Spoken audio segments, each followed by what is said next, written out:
Assalamualaikum warahmatullahi wabarakatuh. Selamat pagi anak-anak ibu. Ketemu lagi dengan ibu Im Hendrawati ya. Semoga kalian tetap semangat, ya sehat dan tetap ingin terus belajar walaupun di rumah. Hari ini kita tetap sama di hari Kamis seperti biasa kita akan belajar IPS. Pembelajaran kali ini kita temanya masih sama dengan 2 minggu ke belakang, yaitu tentang kedatangan bangsa-bangsa barat ke Indonesia. Tapi yang membedakannya hari ini adalah tujuannya. Tujuan pembelajarannya bisa kalian lihat. Yang pertama yaitu menjelaskan pengertian kolonialisme dan imperialisme. Kemudian yang kedua menyimpulkan perbedaan kolonialisme dan imperialisme. Tujuan yang ketiga adalah menuliskan pengaruh kolonialisme dan imperialisme. Tujuan yang keempat adalah mengelompokkan negara barat yang datang ke Indonesia sesuai dengan tujuan kedatangannya. Nanti dikelompokkan mana yang termasuk kepada kolonialisme, mana yang termasuk kepada imperialisme. Oke. Kita akan bahas dulu apa itu imperialisme dan kolonialisme. Mohon maaf.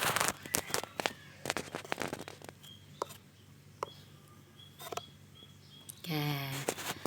Kolonialisme adalah paham yang bertujuan untuk menguasai daerah atau bangsa lain untuk memperluas wilayah kekuasaannya dengan menjadikannya koloni. Jadi memperluas kekuasaan dan mengambil kekayaan. Kemudian imperialisme merupakan suatu paham yang bertujuan menjajah negara lain guna mendapatkan kekuasaan dan keuntungan. Jadi kalau imperialisme itu dia itu di negara yang dijajahnya itu dia memperluas, memberikan kekuatan. Jadi dia itu membuat sistem apa yang diberlakukan di negara itu, yaitu ada 2 jenis imperialisme, yaitu ada imperialisme kuno dan imperialisme modern. Kapan imperialisme kuno terjadi?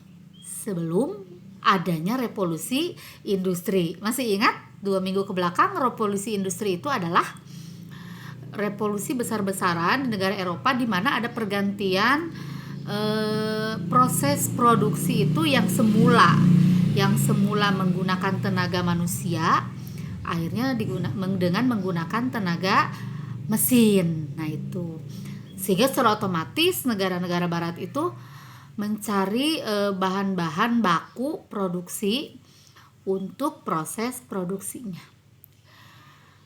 Nah, kedatangan para imperialis ke Indonesia itu dengan sistem imperialisme kuno itu ada 3.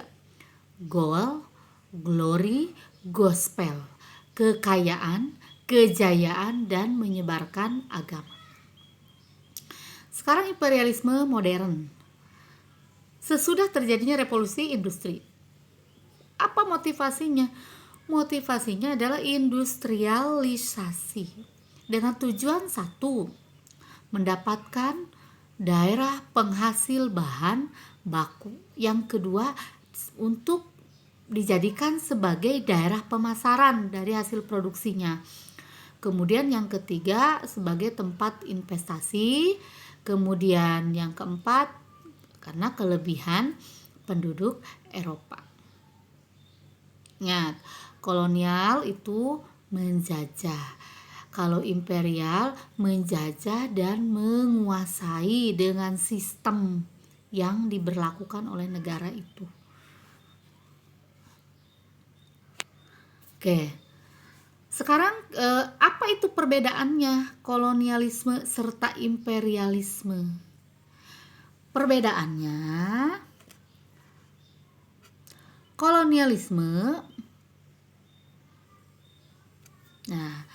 kolonialisme itu mempunyai tujuan untuk kuras habis sumber daya alam dari negara yang didatanginya, ya. Kemudian dibawa ke negaranya. Jadi di negara jajahan diambil semua, dikuras, dibawa ke negaranya untuk memperlancar proses produksinya. Kalau imperialisme mempunyai tujuan untuk menanamkan pengaruh pada seluruh bidang kehidupan. Jadi bukan hanya mengambil harta kekayaan saja, baik itu kehidupan kemasyarakatannya, itu dipengaruhi, sosial, budayanya, ekonominya juga dipengaruhi.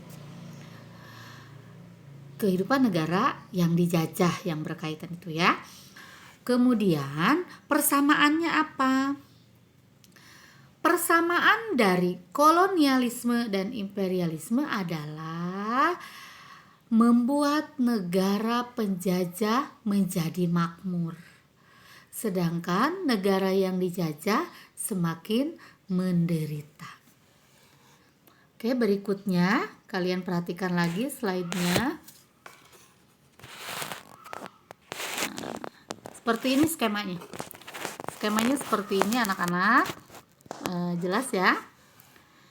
Di situ kolonialisme suatu sistem yang digunakan dalam menjalankan politik pendudukan, ada bangsa lain jadi membuat koloni. Kalau imperialisme, bangsa lain seutuhnya menjajah langsung dari suatu negara terhadap negara lain. Jadi ingat, kolonialisme itu menjajah. Kalau imperialisme selain menjajah, dia juga memberikan pengaruh sistem kehidupan yang mempengaruhi semuanya diatur oleh negara itu. Berikutnya, bangsa-bangsa mana aja sudah dibahas ya 2 minggu ke belakang. Ada yang Spanyol, Portugis, Inggris, Belanda. Spanyol dipimpin oleh Alfonso de Albuquerque. Mendarat di Malaka, dilanjutkan oleh Sebastian del Cano, mendaratnya di Maluku. Kalau Portugis dipimpin oleh Francisco Serro, mendarat di Maluku. Kemudian Belanda dipimpin oleh Cornelis de Houtman, mendaratnya di Banten. Kalau Inggris dipimpin oleh Sir James Lancaster, mendaratnya di Aceh. Ini kalau yang awal-awal datangnya ke Indonesia bagian timur ya, karena rempah-rempahnya paling bagus. Kemudian berikutnya kita akan membahas apa sih akibat dari adanya kolonialisme dan imperialisme.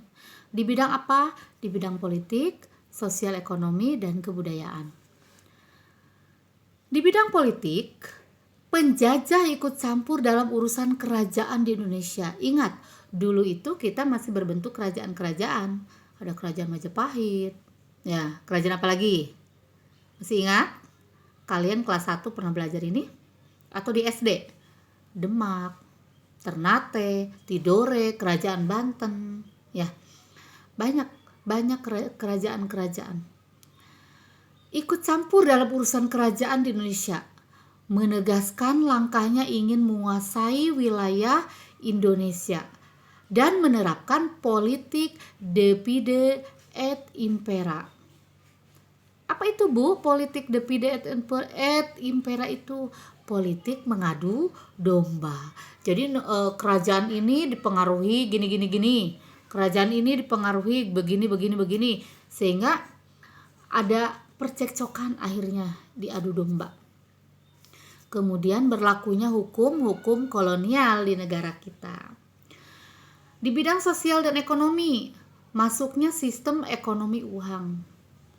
Ekonomi uang itu memudahkan bagi pelaksanaan pemungkutan pajak, peningkatan hasil bumi, lahirnya upah-upahan dibayar, masalah tanah dan penggarapannya, kemudian sistem penyewaan tanah dan praktik kerja paksa, kemudian adanya kesejahteraan hidup semakin merosot. Ini dampak positif dan negatifnya bisa dipisahkan ya.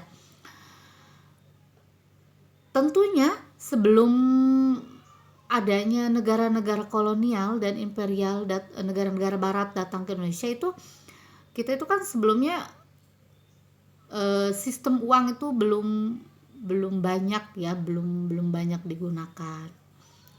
Ya, masih ada barter, ada sistem uang barang begitu ya. Tukar menukar. Nah, setelah negara-negara penjajah datang, kan muncullah ekonomi uang. Nanti kita ke depannya akan dibahas juga ya. Kemudian pengaruh di bidang kebudayaan. Di bidang budaya, negara barat itu di lingkungan tradisional semakin meluas, meninggalkan jejak-jejak peninggalan budaya seperti pengaruh kata-kata dan dalam bahasa Indonesia, kesenian, bangunan kolonial yang mempunyai arsitektur khas barat ya.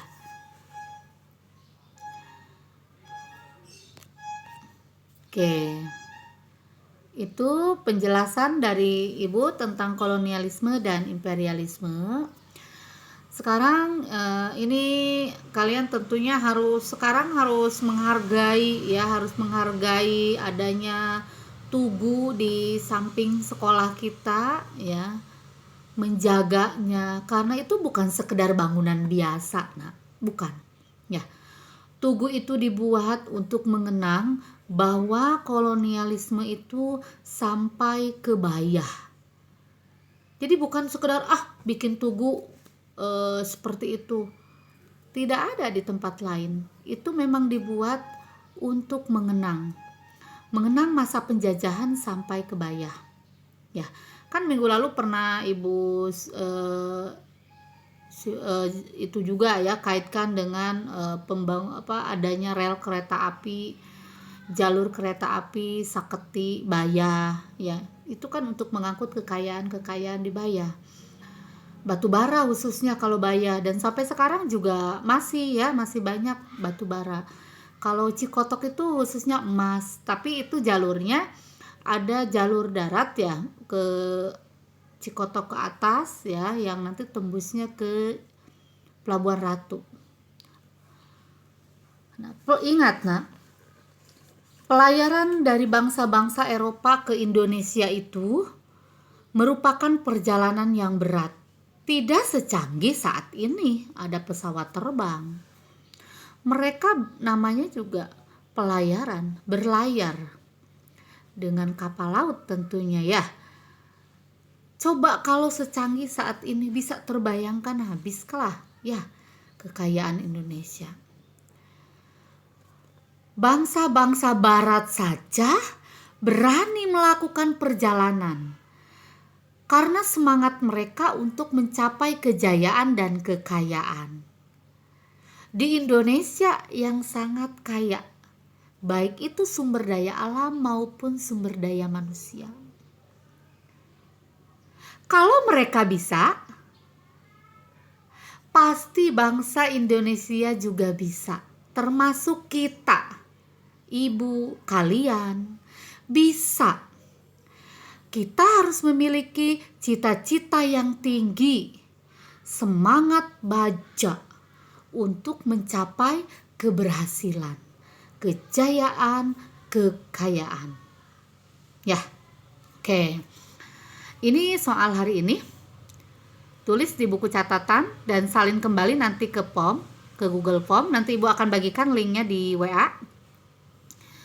Ya, yang pertama jelaskan pengertian kolonialisme, yang kedua jelaskan pengertian imperialisme, yang ketiga tuliskan persamaan antara kolonialisme dan imperialisme, yang keempat perhatikan dan baca kembali proses kedatangan bangsa-bangsa barat ke Indonesia seperti Portugis, Spanyol, Inggris, Belanda, dan Jepang.